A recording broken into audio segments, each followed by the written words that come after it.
Bismillahirrahmanirrahim. Assalamualaikum warahmatullahi wabarakatuh. Innal hamdalillah nahmaduhu wa nasta'inuhu wa nastaghfiruhu wa na'udzu billahi min shururi anfusina wa sayyiati a'malina. May yahdihillahu fala mudhillalah wa may yudlil fala hadiyalah. Asyhadu an la ilaha illallah wa asyhadu anna Muhammadan abduhu wa rasuluh. Qala Allah Ta'ala fil Qur'anil Karim. A'udzu billahi minasy syaithanir rajim. Bismillahirrahmanirrahim. Ya ayyuhalladzina amanu taqullaha haqqa tuqatih wa la tamutunna illa wa antum muslimun. Al-ayat. Alhamdulillah, pertama-tama kita panjatkan puji dan syukur kehadirat Allah Subhanahu wa taala atas nikmat yang telah Allah berikan kepada kita. Nikmat iman, nikmat Islam, dan nikmat sehat. Salawat serta salam kita curahkan kepada Nabi Muhammad sallallahu alaihi wasallam, pada keluarga, sahabat, tabi'in, tabi'ut tabi'in, serta kepada kita selaku umatnya. Jamaah duhur yang dimuliakan oleh Allah, insyaallah pada kesempatan hari ini saya akan menyampaikan kultum berkaitan dengan 7 golongan yang akan dinaungi Allah nanti di akhirat kelak. Jamaah duhur yang dimuliakan Allah, tidak lupa saya mengingatkan, insyaallah kita sudah memasuki pertengahan bulan Sa'ban. Artinya insyaallah kita akan memasuki kurang lebih 15 hari lagi memasuki bulan Ramadan. Maka saya mengingatkan kepada jamaah, khususnya kepada diri pribadi saya sendiri, ayo kita sama-sama menyambut bulan Ramadan dengan penuh kegembiraan. Dan kita mempersiapkan diri kita untuk memasuki bulan Ramadan dengan ilmu, bukan hanya dengan perasaan. Karena apabila amal tanpa ilmu itu tidak akan ada artinya. Bahwa setiap amalan-amalan yang kita kerjakan, yang kita lakukan, itu harus dibarengi dengan ilmu. Sehingga nampaklah ketaatan yang kita miliki, pemahaman yang kita miliki, sama seperti doa yang kita harapkan. Rabbi jidni ilman warjukni fahman wa amalan mutaqabbalan. Dan amal itu akan diterima oleh Allah Subhanahu wa taala. Jemaah duhur yang dimuliakan oleh Allah, mudah-mudahan hadis yang saya sampaikan ini menjadi motivasi untuk kita mengarungi nanti bulan Ramadan dan mengupayakan kita termasuk golongan yang saya sampaikan. Ada 7 golongan. Kita ketahui bahwa kita tidak akan hidup selamanya. Kita akan merasakan mati. Kullu nafsin dha'iqatul maut. Setiap nyawa akan merasakan kematian. Dan dunia ini hanya tempat untuk sementara. Sehingga kita yakini bahwa akhirat adalah tujuan. Kampung akhirat itu adalah tujuan akhir kita. Dalam satu riwayat disebutkan bahwa nanti di Yaumul Mahsyar setiap orang akan tenggelam sesuai dengan kadarnya dosanya masing-masing. Ada yang dikatakan selutut, ada sepinggang, ataupun ada yang sampai sekujur tubuhnya. Atas apa? Atas dosa yang mereka lakukan. Dan dikabarkan oleh Allah dalam sebuah hadis yang diriwayatkan oleh Bukhari Muslim, dan memang ini diriwayatkan kuat oleh Ibnu Hajar dalam kitab Fathul Bari. An Abi Hurairah radhiyallahu anhu anin Nabiyya sallallahu alaihi wasallam qala sab'atu yudilluhumullahu fi dillihim yauma la dilla illa dilluhu. Abu Hurairah radhiyallahu anhu, Nabi sallallahu alaihi wasallam, beliau sallallahu alaihi wasallam bersabda, 7 golongan yang dinaungi oleh Allah pada hari di mana tidak ada naungan kecuali naungan darinya. Pertama, disampaikan dalam hadis tersebut, al-imamul adilu, imam yang adil. Imam yang adil tuh kriterianya seperti apa? Mungkin kalau bapak yang ada di sini, imam yang paling terkecil ketika ada di rumah tangga. Maka imam yang adil itu seperti apa? Ketika Allah mengatakan bahwa al-imamul adilu, imam yang adil, berarti imam yang dia adil sesuai dengan apa-apa yang disampaikan oleh Allah. Berarti indikatornya apa adil? Indikator adil adalah Al-Quran dan As-Sunnah. Ketika kita menjalankan aktivitas kita dalam kehidupan sehari-hari, menjadi imam, menjadi seorang pemimpin, dan menjadikan Al-Quran sebagai pedomannya, maka itu dikatakan adil. Tapi kalau misalkan kita tidak menjadikan Al-Quran dan As-Sunnah ini menjadi pedoman, indikator, batasan-batasan ketika kita menghukumi sesuatu, ketika kita menentukan sesuatu, maka bisa dikatakan itu tidak adil. Maka indikator adil ini adalah Al-Quran dan As-Sunnah. Yang kedua, wasabbun nasa'a bi ibadatillah, seorang pemuda yang tumbuh dewasa dalam beribadah kepada Allah Subhanahu wa taala. Jadi kalau misalkan di sini dikatakan seorang pemuda, Pak, bukan yang sudah tua. Kenapa disebutkan pemuda yang tumbuh dewasa dan dia beribadah kepada Allah, selalu mengingat Allah ketika dia masa mudanya?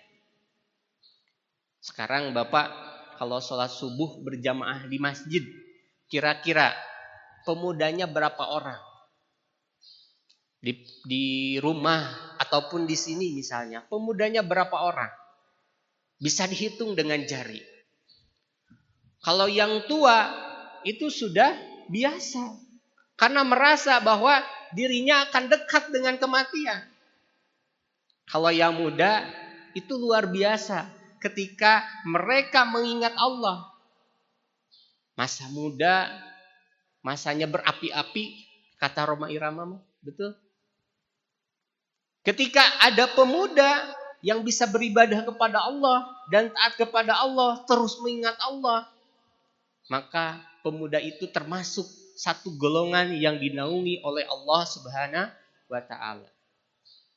Kita punya anak-anak kita jadikan ini, Pak, pemuda yang dinaungi oleh Allah, yang dia mengingat Allah dari dia semenjak dewasa sampai dia tua. Indikatornya apa? Indikatornya pasti tadi Al-Quran dan As-Sunnah. Mau gak mau, Pak, anak kita harus memahami Al-Quran dan As-Sunnah. Yang ketiga, warajulun qalbuhu mu'allaqatun fil masajidi, seorang yang hatinya itu tergantung dengan masjid. Nah ini, golongan ini, Pak.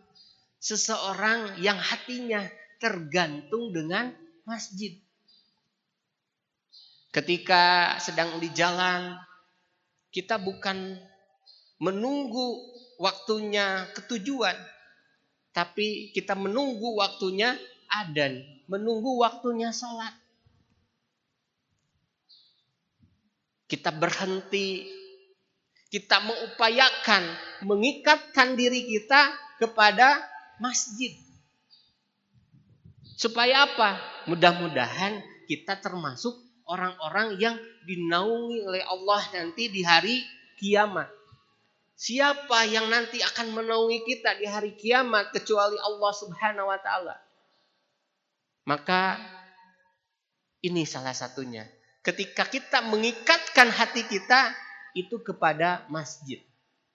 Kita sedang sibuk di kantor, adzan mengumandang, Allahu Akbar, Allahu Akbar. Ketika adzan berkumandang, kita pun langsung datang ke masjid. Mengikatkan diri kita kepada masjid. Walaupun sedang sibuk apapun. Walaupun konsekuensinya kita tahu bahwa ketika kita melaksanakan sholat, nanti dimarahin oleh pimpinan. Mau gak mau, kita upayakan itu agar kita mengikat diri kita dengan masjid. Yang keempat, warajulani tajahabbu fillahi istima'a alaihi wa tafarraqa alaihi. Dua orang yang saling mencintai di jalan Allah. Keduanya berkumpul karenanya dan berpisah karenanya. Ini dua orang yang saling mencintai karena Allah. Bisa jadi pasangan hidup kita, Pak. Ataupun teman kita yang selalu mengingatkan. Tadi misalnya, hayu ke masjid. Hayu beribadah kepada Allah. Hayu baca Quran. Hayu ngaji. Itu adalah upaya-upaya yang kita lakukan ketika kita memang saling mencintai karena Allah. Ketika dua orang yang mencintai karena Allah ini, maka Allah akan memberikan naungannya nanti di hari kiamat.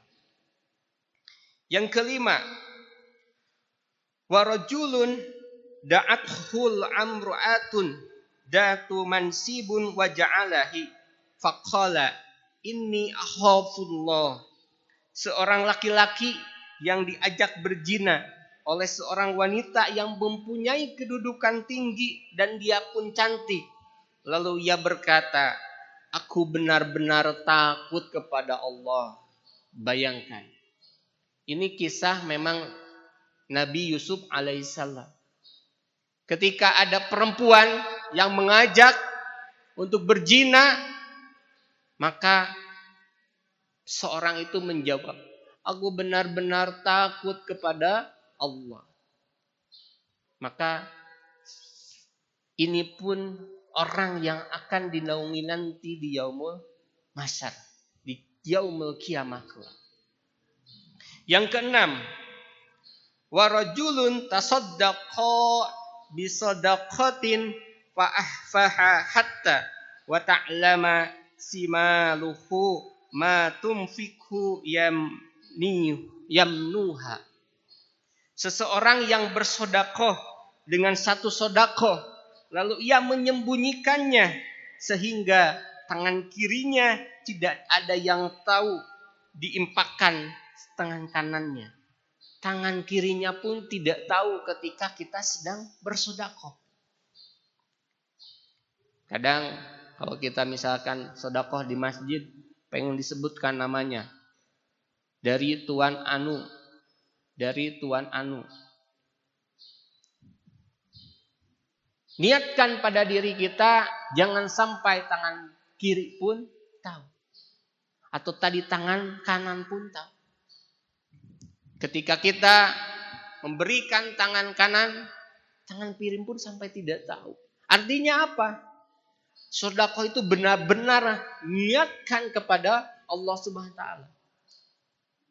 Maka ini termasuk salah satu golongan yang akan dinaungi oleh Allah Subhanahu wa taala nanti di yaumul masyar.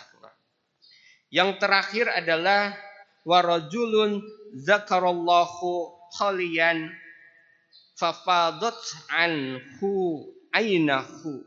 Seseorang yang berzikir kepada Allah dalam keadaan sepi, lalu ia meneteskan air matanya.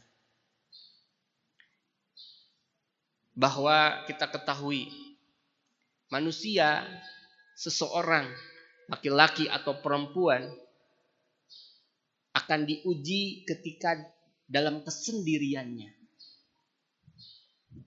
Ketika sepi, dia mengingat Allah, apalagi ketika sedang bergembira atau banyak orang. Maka ketika ada seseorang yang dia mengingat Allah di waktu sepinya sampai dia meneteskan air mata, maka dia termasuk golongan yang memang nanti dinaungi Allah kelak di yaumul mahsyar.